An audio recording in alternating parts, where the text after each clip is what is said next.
የኤሌክትሪክ ጉልበት ከተለያዩ የኃይል ማመንጫ ጣቢያዎች የሚመነጭበት የተፈጥሮ ሕግ በሂሳባዊ ቀመር ሲገለጽ አንደኛው ቀመር ይህ ሲሆን ሁለተኛው የሂሳብ ቀመር ደግሞ ይሄኛው ነው። ይህ የምትመለከቱት ሂሳባዊ ፎርሙላ የፋራዳይ የኢንዳክሽን ሕግ ይባላል። በእርግጥ ሚካኤል ፋራዳይ ባደረገው ተከታታይ ሙከራ በ1831 ኤሌክትሪክ የሚመነጭበትን መርህ ለዓለም አስተዋውቋል። ነገር ግን ሚካኤል ፋራዳይ ከሙከራው ያገኘውን መርህ በሂሳባዊ ፎርሙላ ማስቀመጥ አልተቻለውም ነበር።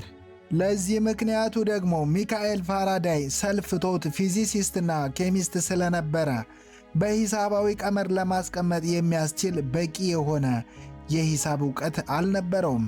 ይህም ሌላኛው የሳይንስ ጂኒየስ ጄምስ ክለርክ ማክስዌል አራቱን የኤሌክትሮማግኔቲዝም ሕጎች እስኪያስተዋውቅ መጠበቅ ነበረበት። ጄምስ ክለርክ ማክስዌል በ1865 ዳይናሚካል ቲዮሪ ኦፍ ዘ ኤሌክትሮማግኔቲክ ፊልድ በሚል ርዕስ ባሳተመው የሳይንስ መጽሐፉ በፊት በተግባር ተሞክረውና በመርህ ተገልጸው የቆዩትን የሦስቱን ኤሌክትሪካል ጂኒየስ ሥራ ማለትም የአምፒር ሕግን፣ የጋውስ ሁለቱ ሕጎችንና የፋራዳይ ሕግን በድምሩ በአራት ጥንቅቅ ባለ ሂሳባዊ ገላጭ ፎርሙላዎች ኤሌክትሮማግኔቲዝምን ገልጾ አስቀመጠ። እነዚህም ፎርሙላዎች በአሁኑ ሰዓት ማክስዌል ፎር ሎ ኦፍ ኤሌክትሮማግኔቲዝም በመባል ይታወቃሉ። ሦስቱም ሰዎች በተግባር አሳይተዋል፣ በመርህ አስቀምጠዋል። ነገር ግን በሂሳባዊ ቀመር መግለጽ አልቻሉም ነበር።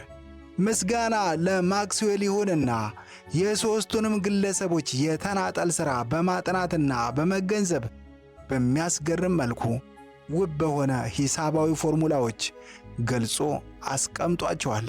እናም በዚህ መንገድ ነበር የፋራዳይ የኢንዳክሽን ሕግ በቀመር የተገለጸው።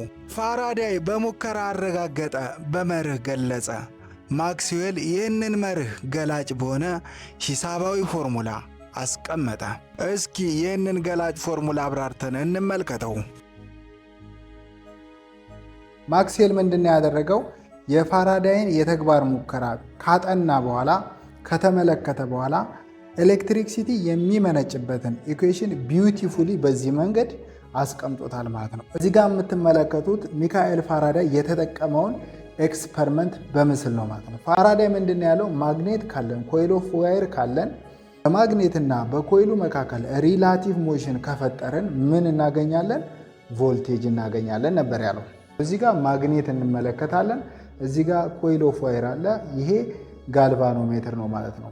በባለፈው ሙከራ ይህ ማግኔት እንደሆነ እዚህ ጋር ደግሞ ኮይል ኦፍ ዋየር ተጠቅመን ማግኔቱ የሚመነጩትን ፊልድ ላይኖች ደግሞ እዚህ ጋር ቢ ብለን ሰይመናቸዋል ማለት ነው። ይሄ ኮይል እዚህ ጋር የተጠቀምነው በምስል እዚህ ጋር በፒንክ ከለር የተጠቀምነው ምስል የሚያሳየው ይሄንን ኮይል ነው ማለት ነው።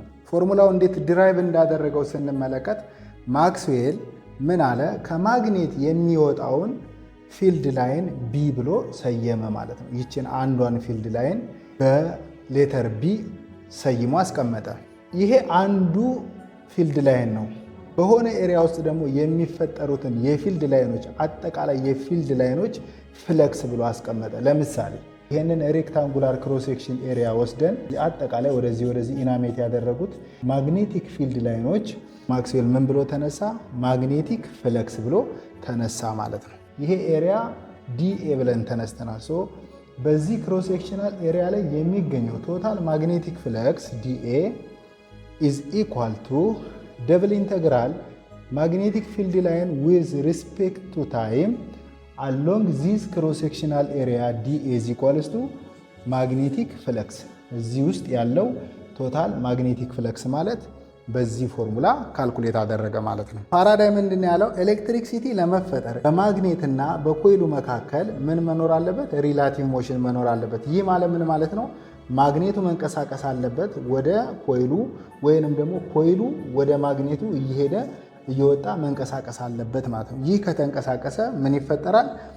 ኤሌክትሮሞቲቭ ፎርስ ይፈጠራል ነበር ያለው። ማክስዌል ይህንን አገላለጽ ዘ ቼንጅ ኦፍ ማግኔቲክ ፍለክስ ዊዝ ሪስፔክት ቱ ታይም ሲባዛ በኤን ሉፕ ኦፍ ኤን ብሎ የተጠቀመው እዚህ ጋር ያለውን ይሄንን ኮይል ነው ማለት ነው። ኤን ብሎ ተጠቅሞ ኤሌክትሮሞቲቭ ፎርስን ካልኩሌት አደረገ ማለት ነው።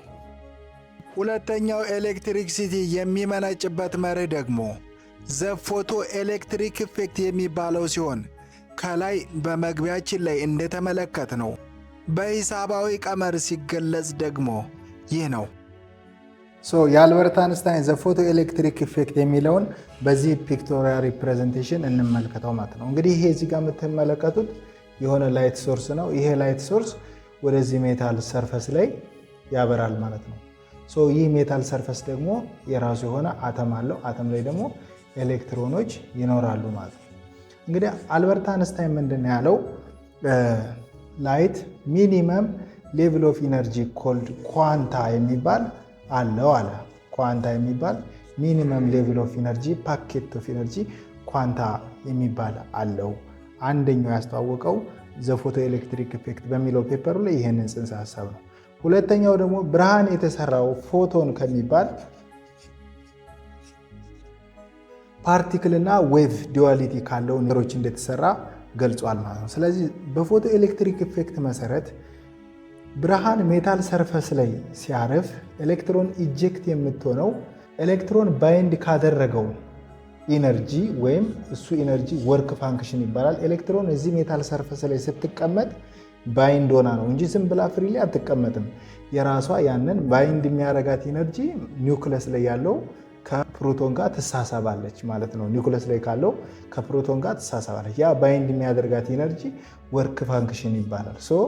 አንስታይን ምን አለ? ፎቶን የሚመጣው የብርሃን አመንጪ ወይም ፎቶን የምንለው ከዚህ ወርክ ፋንክሽን የበለጠ ኢነርጂ ካለው የመጣው ብርሃን የበለጠ ከዚህ ከወርክ ፋንክሽኑ የበለጠ ኢነርጂ ካለው ኤሌክትሮን ኢጀክት አድርጋ ትንቀሳቀሳለች አለ ማለት ነው። አልበርት አንስታይን ይህንን በፎርሙላ ሲያስቀምጠው ዘ ካይናቲክ ኢነርጂ ኦፍ ኤሌክትሮን ኢጀክት የምትሆነው ኤሌክትሮን ማስ ስላላት ካይናቲክ ኢነርጂ ይኖራታል። ኢዝ ኢኳል ቱ ማን ነው ኢጀክት የሚያደርጋት? ፎቶን። ፎቶን ደግሞ ፕላንክስ ኮንስታንት ታይምስ ቪ። የፎቶን ኢነርጂ ልክ እንደ ሌላው ኢነርጂ አይደለም። ዘ ፕላንክስ ኮንስታንት ኤች ታይምስ ዘ ፍሪኩዌንሲ ቪ የፎቶን ኢነርጂ ይሆናል ማለት ነው። ሲቀነስ ወርክ ፋንክሽን ይሆናል ማለት ነው። አንስታይን ምንድን ነው እዚህ ጋር የገለጸው ሲባል ኤሌክትሮን ከሜታል ሰርፈስ ላይ ኢጀክት ለመሆን የሚመጣው ፎቶን ከዚህ ከብርሃን አመንጭ የሚመጣው ፎቶን ከሚኒመም ወርክ ፋንክሽን ባይንድ ከሚያደርጋት ኢነርጂ በላይ መሆን አለበት ብሎ አስቀመጠ ማለት ነው። በዚህ አባባል ምንድነው አንስታይን ያስቀመጠው? ሁሉም የብርሃን አመንጮች ኤሌክትሮንን ኢጀክት አያደርጓትም። የብርሃን አመንጭ ሆኖ ከዚህ ከወርክ ፋንክሽን የበለጠ ኢነርጂ ያለውን ብርሃን የሚለቁ ግን ኤሌክትሮን ኢጀክት ሆና እንድትንቀሳቀስ ያደርጋሉ። ያ ማለት ደግሞ ኤሌክትሮን ኢጀክት ሆነች ማለት በዚህ ተርም ያ ማለት ደግሞ ኤሌክትሮን ኢጀክት ሆነች ማለት በዚህ አገላለጽ ኤሌክትሮን ተንቀሳቀሰች ማለት ነው። ዘ ቼንጅ ኢን ቻርጅድ ፓርቲክል ኪው ፐር ቼንጅ ኢን ታይም ደግሞ ምንድን ነው ማለት ነው? ከረንት ነው ማለት ነው። በዚህ ሂደት ከረንት ይፈጠራል ወይም ኤሌክትሪክ ይፈጠራል ማለት ነው ማለት ነው። አልበርት አንስታይን በ1905 ባሳተመው ዘ ፎቶ ኤሌክትሪክ ኢፌክት በሚለው የጥናቱ ወረቀት ብርሃን ኤሌክትሮንን ከሜታል ሰርፈስ ላይ ማንቀሳቀስ እንደሚችልና በዚህም የኤሌክትሪክ ጉልበት ሊመነጭ እንደሚችል የገለጸበት ውብ ሂሳባዊ ፎርሙላ ነው። በእርግጥ ፎቶ ኤሌክትሪክ ኢፌክት ወይም ብርሃን ኤሌክትሪክ አስተላላፊ የሆኑ ነገሮች ላይ ያለው ተጽዕኖ ከ1887 ጀምሮ በሂንሪች ሃርዝና ፊሊፕ ሊናርድ በሚባሉ ሳይንቲስቶች እንዲሁም የራዲዮ ሞገድን በጥራት ለማስተላለፍ በተደረጉ ተደጋጋሚ ሙከራዎች ላይ የታየ ቢሆንም ነገር ግን ክስተቱ እንዴት ሊፈጠር እንደቻለ ግን በግልጽ መብራራት አልተቻለም ነበር። ለዚህ ምክንያቱ ደግሞ እስከ 1905 ብርሃን ዌቭ እንደሆነ ነበር የሚታወቀው።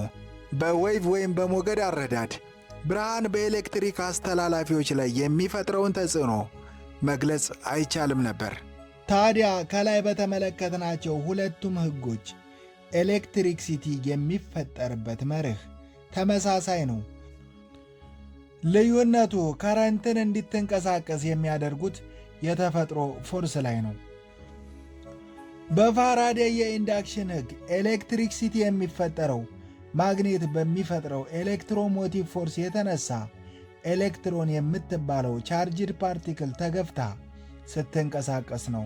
በአንስታይን ሕግ ደግሞ ብርሃን በሚፈጥረው ሞመንተም የተነሳ ኤሌክትሮን የምትባለው ቻርጅድ ፓርቲክል ተጋጭታ ስትንቀሳቀስ ነው።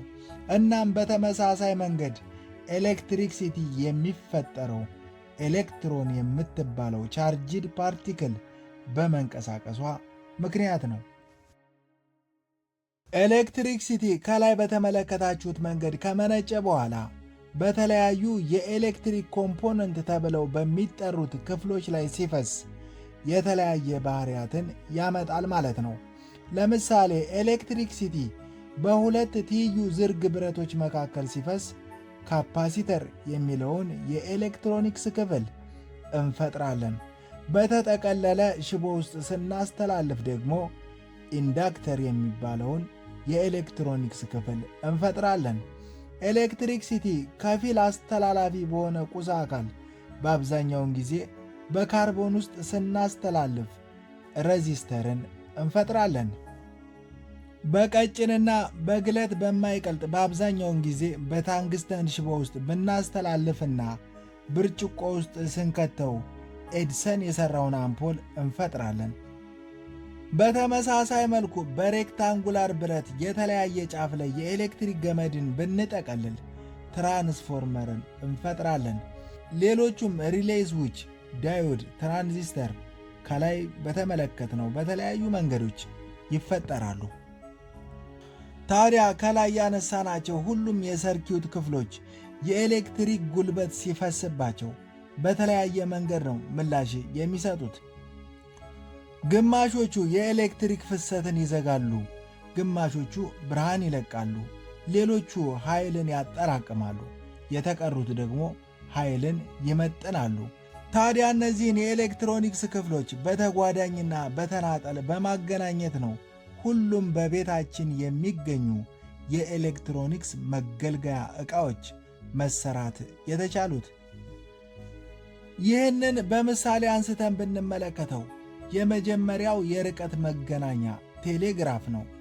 ሳሙኤል ሞርስ ይህንን የቴሌግራፍ ቴክኖሎጂ በመስራት አሜሪካና እንግሊዝን በአትላንቲክ ውቅያኖስ ውስጥ በተዘረጋ ገመድ ማገናኘት ችሏል። ታዲያ ሳሙኤል ሞርስ ይህንን የቴሌግራፍ ቴክኖሎጂ የሠራው በአነስተኛ ማብሪያ ማጥፊያና በሶሎኖይድ ማግኔት በመጠቀም ነበር። ፊደሎችንና ቁጥሮችን በነጥብና በሰረዝ በመወከል የመጀመሪያውን የርቀት መገናኛ መስራት ችሏል።